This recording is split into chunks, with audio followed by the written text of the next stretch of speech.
சங்கீதம் 3. கர்த்தாவே, என் சத்துருக்கள் எவ்வளவாய் பெருகி இருக்கிறார்கள்!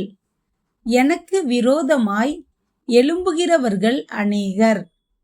தேவனிடத்தில் அவனுக்கு இரட்சிப்பு இல்லை என்று என் ஆத்துமாவை குறித்து சொல்லுகிறவர்கள் அநேகராயிருக்கிறார்கள்.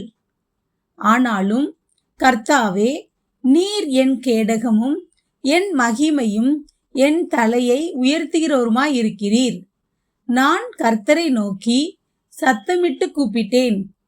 அவர் தமது பரிசுத்த பர்வதத்திலிருந்து எனக்கு செவி கொடுத்தார். நான் படுத்து நித்திரை செய்தேன், விழித்து கொண்டேன். கர்த்தர் என்னை தாங்குகிறார். எனக்கு விரோதமாக சுற்றிலும் படையெடுத்து வருகிற 10,000 பேருக்கும் நான் பயப்படேன். கர்த்தாவே, எழுந்தருளும். என் தேவனே, என்னை இரட்சியும். நீர் என் பகைஞர் எல்லாரையும் தாடையிலே அடித்து துன்மார்க்கருடைய பற்களை தகர்த்து போட்டீர். இரட்சிப்பு கர்த்தருடையது. தேவரீருடைய ஆசீர்வாதம் உம்முடைய ஜனத்தின் மேல் இருப்பதாக.